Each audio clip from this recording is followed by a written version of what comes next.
They believed my cousin's lies and kicked me out. Now her diary is in my hands, and I destroyed her life with it.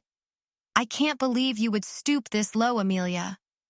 My aunt's voice was icy, her arms crossed like a shield in front of her chest.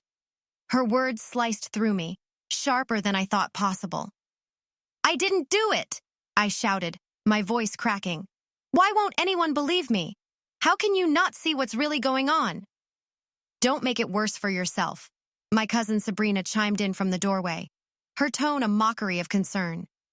She folded her hands neatly, her long blonde hair spilling over her shoulder like she was in some shampoo commercial. It's better to just admit it, Amelia. Lying only makes you look guiltier.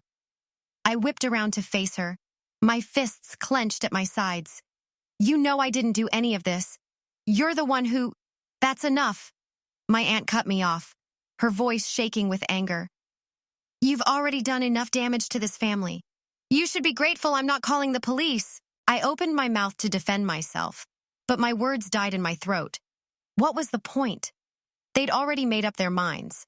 Sabrina had poisoned them against me, weaving her web of lies so tightly that no amount of truth could break through. Sabrina stood there, looking every bit the innocent victim she pretended to be. She gave me a small, almost imperceptible smirk, a smirk that said, "Checkmate." With trembling hands, I grabbed the duffel bag and slung it over my shoulder.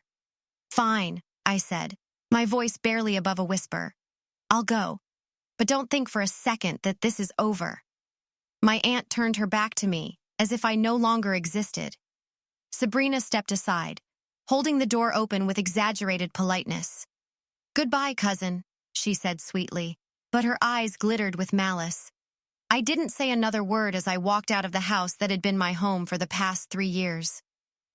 My parents had died in a car accident when I was 19, leaving me with no one but my aunt and her perfect daughter. They'd taken me in reluctantly, always reminding me how lucky I was to have them. And now, with Sabrina's lies, they'd cast me out just as easily as they'd taken me in. The first few weeks were hell. I crashed on friends' couches, worked double shifts at the diner, and tried to scrape together enough money to get my own place. Meanwhile, Sabrina's life carried on as if nothing had happened. I saw her Instagram posts, her smiling face at fancy parties, her new designer clothes, her doting comments from my aunt. She was thriving while I was struggling to survive. It wasn't until 3 months later that fate intervened. I was walking to the bus stop after my shift when I spotted her, Sabrina, sitting alone at an outdoor cafe. She was scrolling through her phone, oblivious to the world around her. And there, on the table beside her, was her diary. I almost walked past, but something made me stop. Sabrina had always been obsessive about that diary. She carried it everywhere, guarding it like it held the secrets to the universe. And maybe, just maybe, it did. I hesitated for only a moment before my feet moved on their own. I strode up to the table, snatched the diary, and walked away without looking back. Sabrina didn't even notice until I was halfway down the block. By the time she started yelling, I was already gone. I didn't open the diary right away. I knew I was crossing a line, breaking a trust, even if Sabrina didn't deserve it. But the temptation was too strong. That night, in the quiet of my tiny rented room, I flipped open the cover. The first few pages were mundane. Lists of outfits, crushes, and the kind of shallow musings that defined Sabrina's personality. But then I hit the jackpot. Scribbled in her neat handwriting were detailed accounts of her schemes, lies she'd told, people she'd manipulated, and worst of all, how she'd framed me. I couldn't believe how easy it was, one entry read. All I had to do was plant the money in Amelia's room and cry a little. Aunt Karen believed me instantly. God, she's so gullible. Poor Amelia didn't even see it coming. My hands shook as I read page after page of her confessions. There it was, in black and white, proof that I wasn't crazy, proof that Sabrina had orchestrated everything. The rage I felt was unlike anything I'd ever experienced. But beneath the anger was something else, a spark of determination. Sabrina had taken everything from me. Now, it was my turn. The first step was careful planning. I couldn't just wave the diary around and expect people to believe me. Sabrina was a master manipulator. She'd twist the narrative to make herself the victim again. No, I needed to be smart. I started by taking pictures of the most incriminating pages. Then, I reached out to a few people Sabrina had wronged. One by one, I showed them the evidence. Her ex-boyfriend, who she'd cheated on and then blamed for their breakup.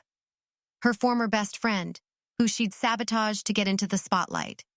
Even her boss, who had no idea she'd been stealing from the company until I pointed it out. The reactions were explosive. Sabrina's perfect little world started to crumble, piece by piece. And I wasn't done yet. The final blow came at a family gathering. I hadn't been invited, of course, but that didn't stop me from showing up. I walked into the living room, holding Sabrina's diary like a weapon. The room went silent as everyone turned to stare at me. "What are you doing here?" Sabrina hissed, her face pale. I ignored her and addressed the room.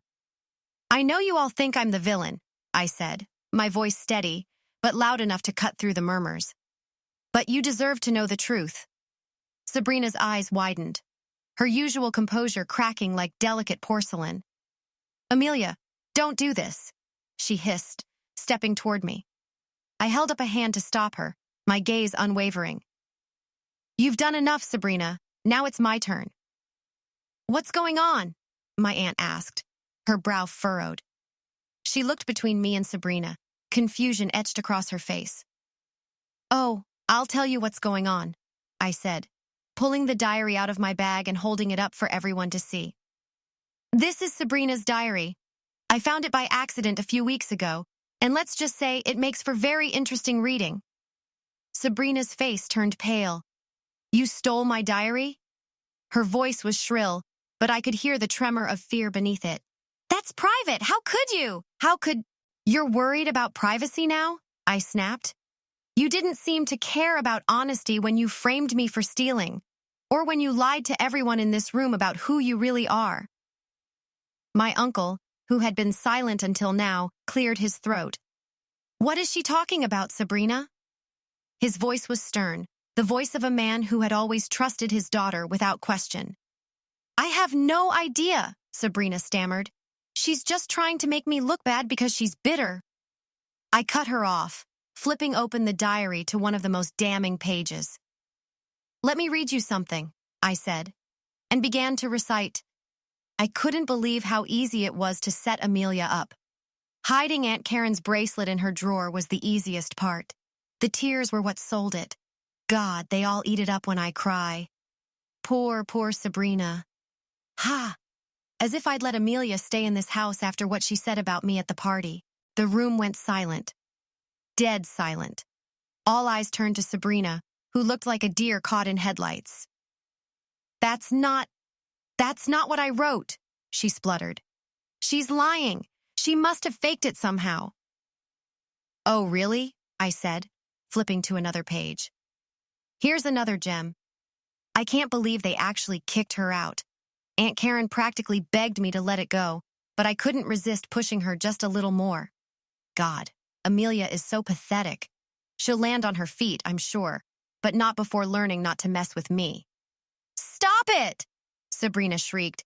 "You're twisting everything. This is out of context." My aunt held up a hand, her expression unreadable. "Enough," she said sharply. "Amelia, let me see that." I handed her the diary without hesitation. She flipped through the pages, her face growing paler with every word. My uncle peered over her shoulder, his jaw tightening. "Is this true, Sabrina?" my aunt finally asked, her voice trembling. Sabrina's eyes darted around the room, looking for an escape. "Mom, come on. You know Amelia's always been jealous of me. She probably made this whole thing up." "Don't lie to me," my aunt snapped, her voice cracking with anger. "These are your words. I recognize your handwriting, Sabrina." "Karen," my uncle said slowly, his voice heavy. "There's no way to fake this. It's all here." My aunt turned to Sabrina, her hands trembling as she held the diary. "How could you do this? To your own cousin? To us?" "Mom, I was just..." I don't know. I was upset. She was always in my space, always trying to... Stop blaming me, I shouted, my voice cutting through her excuses. You didn't frame me because I was in your space. You did it because you're a liar and a coward, and you couldn't stand me being here. You've been manipulating everyone for years, Sabrina, and now it's finally catching up with you. Sabrina's face crumpled. You don't understand. I understand perfectly, I said coldly. You're a selfish, spoiled brat who doesn't care who she hurts as long as she gets what she wants. The silence that followed was suffocating. Finally, my aunt spoke, her voice barely above a whisper. Sabrina, I don't even know who you are anymore. Sabrina's eyes filled with tears, real tears this time. Mom, please. I didn't mean for it to go this far. I was scared. I thought you loved her more than me. Oh, for God's sake, Sabrina, my uncle muttered, rubbing his temples. Scared? I repeated, laughing bitterly. You destroyed my life because you were scared? Do you have any idea what I went through after you kicked me out? I lost everything because of you. My aunt turned to me, her eyes brimming with guilt. Amelia, I don't even know what to say. Don't bother, I said, shaking my head. You believed her over me. You threw me out without even giving me a chance to defend myself. I don't need your apology. Amelia, my uncle started, but I held up a hand. I'm done, I said firmly. I just wanted the truth to come out. Now that it has, you can deal with it however you want. I turned to leave, but Sabrina's voice stopped me. Wait, Amelia, please, don't go like this. I'm sorry, okay? I'm so sorry. I turned back, meeting her tearful gaze. You're not sorry you hurt me, Sabrina. You're sorry you got caught, and now you get to live with the consequences. And with that, I walked out of the house, leaving Sabrina to face the wreckage of her lies.